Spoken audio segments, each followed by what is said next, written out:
The following podcast may contain words, phrases, themes, and/or situations that some may consider offensive or triggering.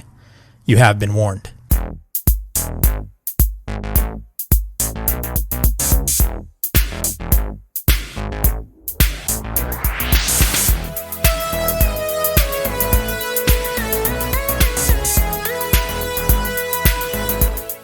Welcome to the Disgruntled Cinephile. I'm your host, Stephen Vargas. This is a podcast where we discuss all things film and why the internet has kind of ruined it for me.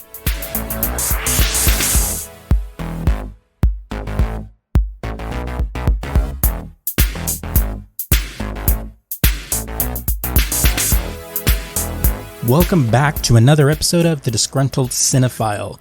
Some updates before we get into the episode. We'll be taking a week or two off. Starting next week, starting the Patreon and the YouTube channel and migrating the site back to our backup site has kind of been a lot of work over the last week or so. And I kind of felt a little bit behind. I thought I could manage it. I thought I could get it, but you know how we do things. Not like how we do things over here on this, but I'm talking about like how people do things. You think you can handle it, and then later on you're kind of like, crap, I don't think I can. So that's why this Patreon episode came out so late. But since we're kind of having a little bit of difficulties getting the message out there, it doesn't seem it'll hurt anyone. The old Lazy Geeks site is now the lazygeeksblog.wordpress.com. And that's where you can get all of our posts and updates that don't make it to the podcast in an effort for transparency, as well as blog posts and opinion pieces about stuff in the news regarding pulp culture, cinema, or what have you. But even though there won't be any new episodes next week, that doesn't mean I'm dying in the Arizona heat. I also experienced my first dust storm over the weekend, and I posted a video clip about it, so you can check it out on our socials. And I'll be working on getting back to being ahead of the, with this show as well as the Lazy Geeks. And I want to try and be at least like 2 weeks ahead, not just like for Patreon, but just in case stuff like this happens. And then I can still get things done and not fall completely behind. So now that all the housekeeping's out of the way, we'll be right back with more after this.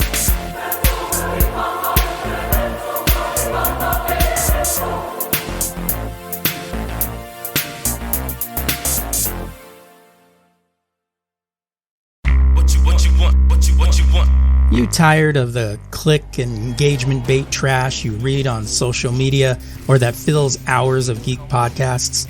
The Lazy Geeks have been taking that clickbait clutter out of it since 2010. And in 2026, we are continuing that mission with an alternating style of episodes. 1 week you'll get a classic show with Steven and Adam discussing whatever they want to talk about, proving you aren't going crazy. The next, Steven will go into deep dives on topics that fill our social media feeds, illustrating that you aren't insane and they're doing it for the money, rage baiting you into a dystopian social media wasteland. Subscribe now to The Lazy Geeks. New episodes drop every Tuesday on Apple Podcasts, Spotify, Amazon Music, or wherever you get your podcasts.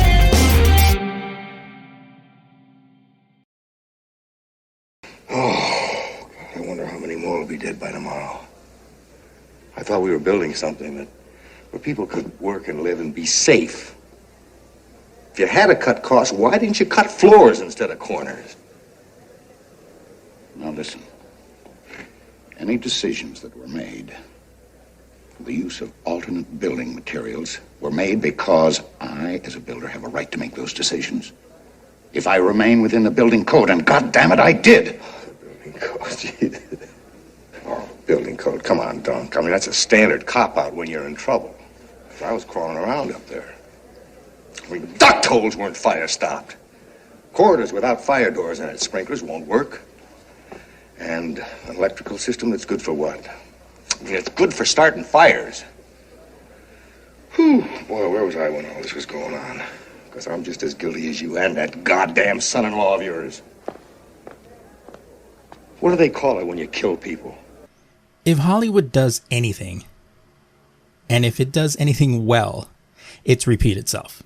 The 1970s, the 90s, and the early 2000s, disaster movies always make their way into the Cineplex. Not all of them succeed, but the ones that do become pop culture references for a very long time. Now, unlike disaster movies of the present day, Hollywood did it for different reasons. Now, in an effort to combat the rise of television, movie studios were trying to find some way to get people back into the seats. And many studios believed that since people could see older movies via an antenna for free, why would they pay to see a movie in an expensive theater? Now, during the 60s, the studios were throwing out musical spectacles to entice people. Others threw up major World War II big budget movies. However, it wasn't all sunshine and rainbows. People started growing tired of these types of movies. Hello, Dolly and Dr. Dolittle crashed and burned and started the demise of the big budget musicals. And also, people's tastes were changing.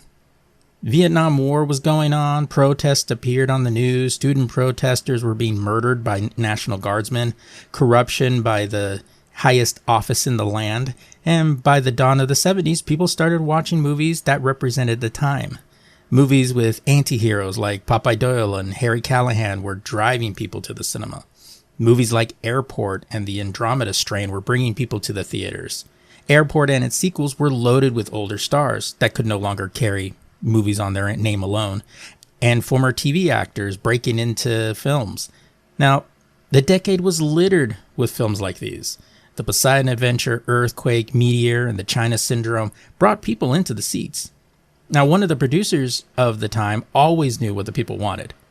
Irwin Allen had a huge hit with the Poseidon Adventure in 1972, using former stars like Ernest Borgnine, Shelley Winters, and Red Buttons, starring a deconstructing priest played by Gene Hackman a year after The French Connection exploded on the screen and 2 years before The Conversation. And it set the template for what these disaster movies would become. Irwin Allen's high watermark came 2 years later when he released The Towering Inferno, a film that was a huge success, grossed over $116 million against its $14 million budget. One of the biggest misconceptions is that it wasn't until Jaws that big budget blockbusters took over the box office. And the problem is that The Towering Inferno, and there are a lot of other movies that broke over $100 million before that time.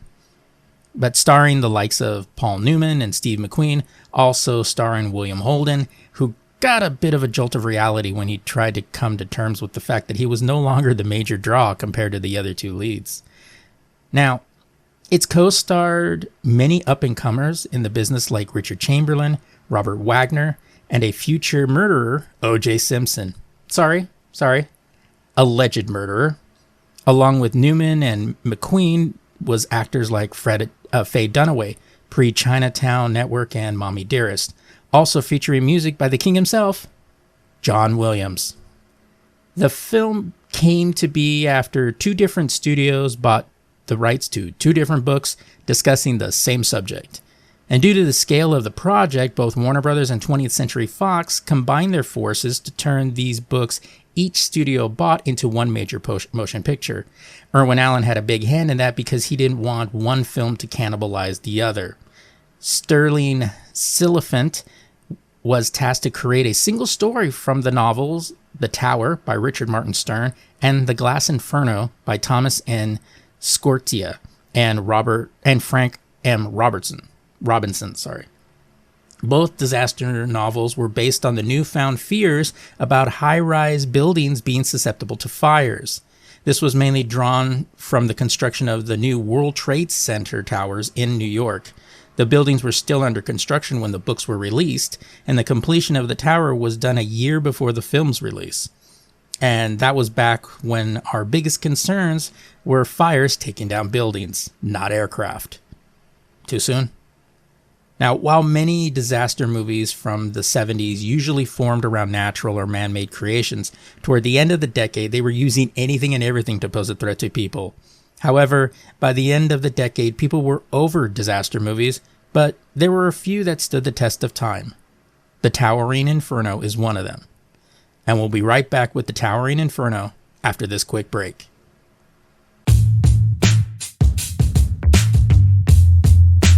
Hey there, podcast listener. Steven here, host or co-host of the podcast you're listening to. I love doing these shows, and I don't have any third-party ads or sponsors. And I would love to keep it that way, but I can only do it with your support. Donations made to any of the shows on the Lazy Geeks Network will go into making all of this self-sustaining, meaning donations will go to pay for things I need to keep the show going, like domain and hosting renewals, move to paid offerings like for editing, or producing this show. At the very least, it'll go to buy me a Dr. Pepper or get the bougie food for my cat Oliver. I would really love to not get into the ad sponsoring world, pushing BetterHelp, Raycons, HelloFresh, or cram it full of ads like an iHeartRadio podcast, but I will if I need to. So, if you would like to help, you can click on the various donation links in the show notes of this podcast, PayPal, Cash App, or Venmo. Or, if you really want to help out and get something in return, we have a Patreon. You can get episodes of The Lazy Geeks and The Disgruntled Cinephile up to a week early with no trailers or me making these pleas. You can get these for as little as $5 a month. You can click on the link in the show notes to go sign up. Oh, and please note which show, or multiple shows if you're nasty, that you're donating to help, and I will give you a shout out on the next episode of said show.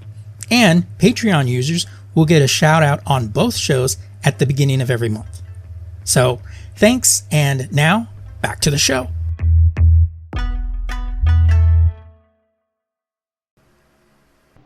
Steve McQueen and Paul Newman race against time as one tiny spark becomes a night of blazing suspense. The Towering Inferno. It's out of control, and it's coming your way.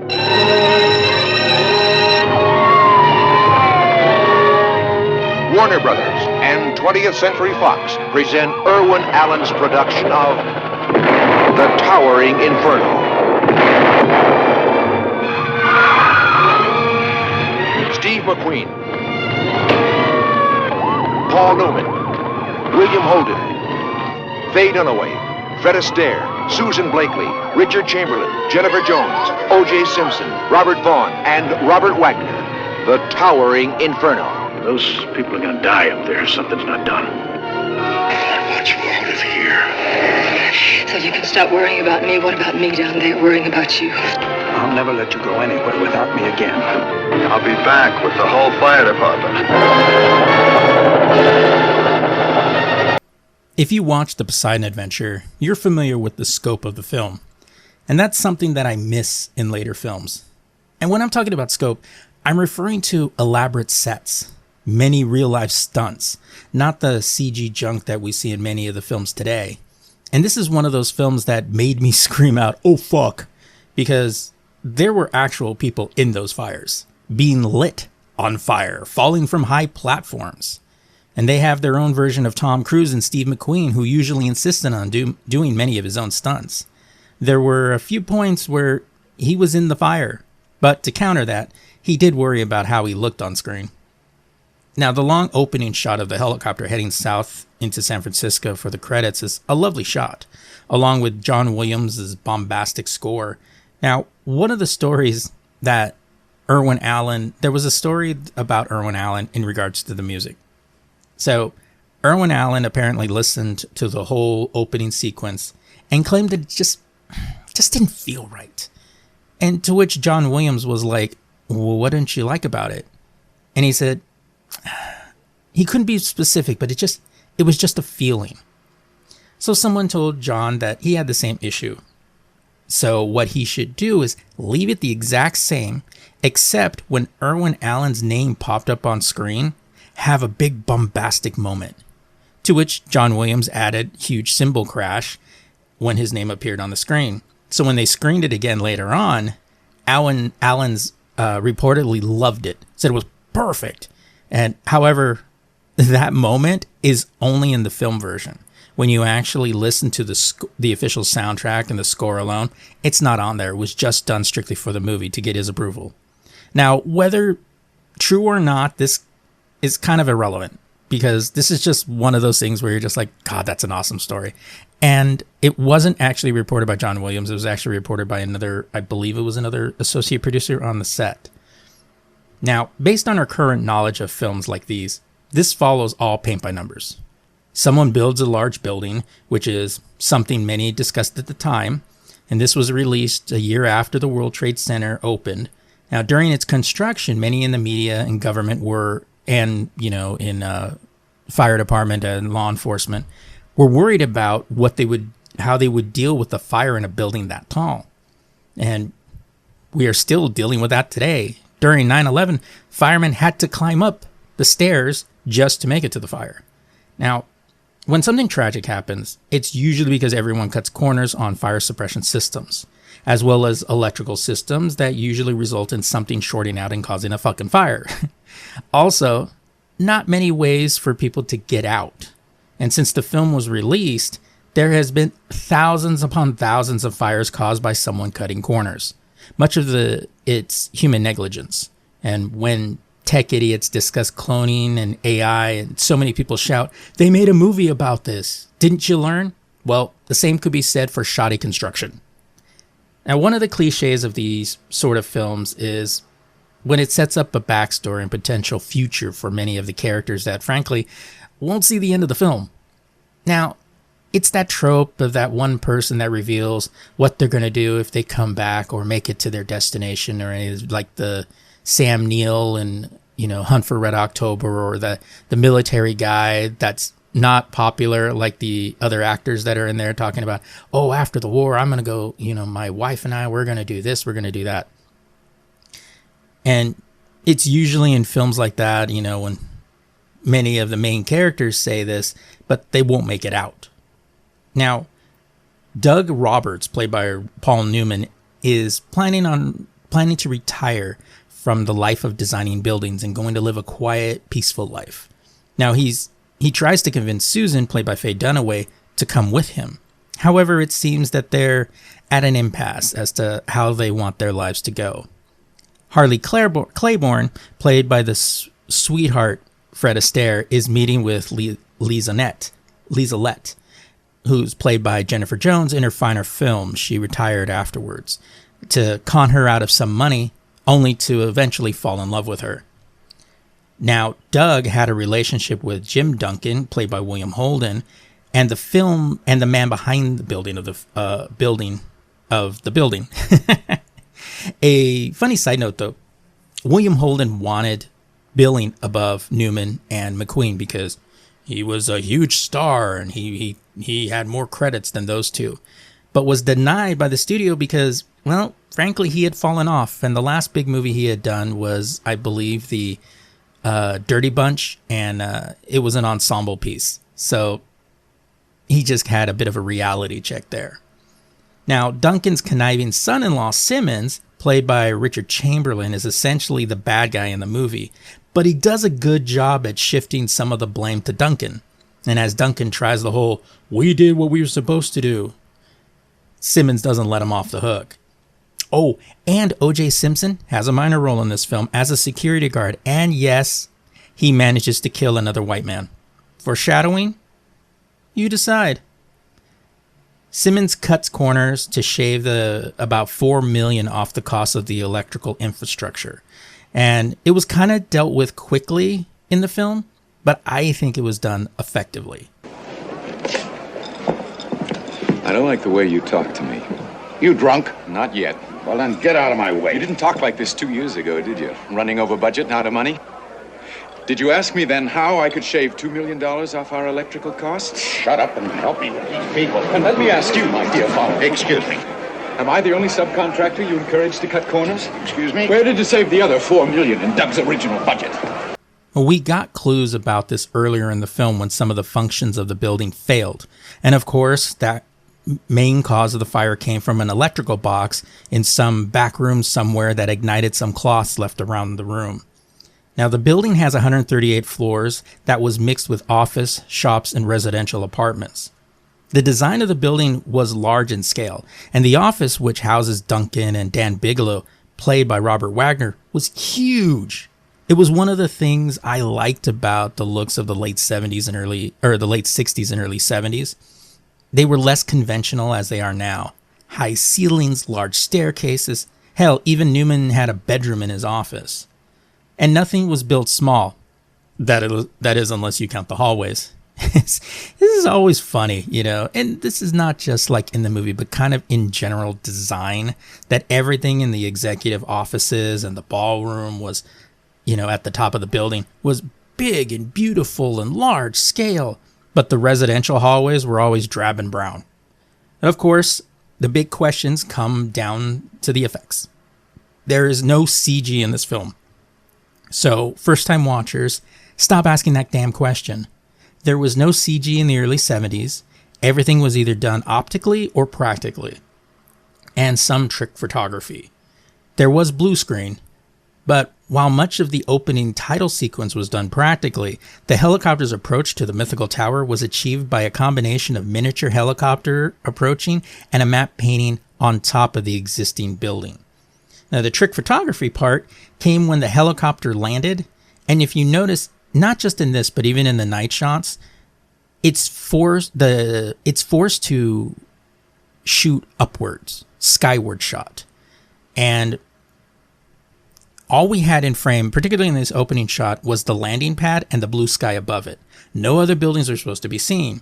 So all this was done using the Bank of America building that had a landing pad on it, and it wasn't that high comparative to the movie. So now, while much of the exterior of the building was shot in San Francisco, the interior and the building model were filmed on the Fox lot in Los Angeles. Interior shots of the building were of San Francisco's Hyatt Regency. Exteriors use a shot of the Bank of America building with an additional 50 floors added by a matte painting. Now, what makes the movie more intense to watch is when you remember that those are real people. Like stunt people and firefighters, of course, you know, playing firefighters or people actually on fucking fire. Now, even watching moments of backdraft and collapsing ceilings falling on these people, seeing all this happen in wide frames with very little quick cuts makes it a lot more real. Now, I'll be honest, I find a lot of the visual effects hold up. Now, they look no more fake than anything you see in a $200 million budget and CG. And they'll look a lot better than anything that somebody's going to create using CG, using AI. But one of the scenes when Lori smashes a window of her office when the fire breaks into her room, I screamed out, "Don't do that!" Because if you've watched Backdrafting, you know that all the extra oxygen that will fill up the room ignites the flame, and the flame literally exploded, throwing her out the fucking window. And that was insane. Now, one movie that I respected, and it's a small, nuanced thing, was when the people were ordered to smash the windows of the ballroom. Now, being as tall as they were, I wondered if it would, you know, if they would simply acknowledge it. But once they smashed the windows open, immediately wind started pouring into the room. Women reacted to the sudden rush of cold, windy air. People's hair started blowing around. You know, not a fluttering in the breeze type, but like wind if you've ever been to San Francisco and experienced it in your entire life. And it was little touches like that that I appreciated. Now, with the runtime of nearly 3 hours, it takes nearly an hour before Steve McQueen shows up in the movie as Chief O'Halloran, basically the Dirty Harry of this movie. And if you remember last week's episode, Dirty Harry got his name for doing the dirty stuff no one else wanted to do. And that's basically what O'Halloran does in this film. When he tells Newman's character late in the film about their plan to puncture the water tanks, Newman asks, well, who would they get to do that? And O'Halloran replies, "Oh, I'm sure they'll find some stupid son of a bitch to do it." And you immediately react, yeah, him. You're looking for me, Chief? If you're Duncan, yeah. I am. Everything under control? Got to move all these people out of here. Oh, now, just how bad is it? It's a fire, mister, and all fires are bad. Well, I don't believe that you're familiar with the many modern safety systems we have designed into this building. We've got them all. All right, it's your building, but it's our fire. Now let's get these people the hell out of here. Now, I don't think you're listening, Chief. There's no way for a fire on 81 to reach up here, not in this building. Okay, I'll do it. Hold it. The mayor's out there. Do you want me to pull rank on you? When there's a fire, I outrank everybody here. Now, one thing we don't want is a panic. Now, I could tell them, but you ought to do it. Just make a nice, cool announcement to all your guests and tell them the party's being moved down below the fire floor. Right now. One of the featured firefighters in the film was Felton Perry. Keep that name in mind, and when we come back after our time off, he will be the co-star of the upcoming Dirty Harry sequel, Magnum Force. And it was funny because when I first saw this movie, I had just saw Magnum Force before this. So I looked, I was like, hey, that's the dude from Magnum Force. Also, Gregory Sierra played the bartender in the film. And I remembered this dude from the old Barney Miller television series. And he was a huge character actor in the 70s and 80s. Always played either a thug or an undercover cop or the hit person on the street. And I liked him in this movie. While shit was going down, he was still doing his job as the bartender. And you think he's gonna make it out of here, only to find out otherwise. Really struck me. This guy had done everything he could to help other people and goes out like that.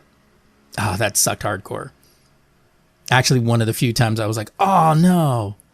And the film doesn't have a positive ending. Many couples are separated tragically by the end of the film. Some of them you actually feel for. However, many of the ones you don't like won't make it out of this film. And that's kind of comforting. And of course, sitting on the confines of your couch, you would be critical of hysterical people behaving hysterically. And I've lived in Los Angeles for a majority of my life, and I have seen people freak the fuck out during an earthquake. And there is no way to get by those people. They always ruin it for everyone else. So, which still doesn't fully explain the helicopter scene at the roof, towards the end of the film, but I let it slide. Now, like many of the disaster movies of the period, it leaves us with a message about how to prevent this from happening again. How would we react under those circumstances? Yet, this was before September 11th, and fire was our biggest concern, and in the intervening years, no one took that message seriously. The problem is, in a capitalistic society, there is no money in being extra cautious. There is only money in cutting corners.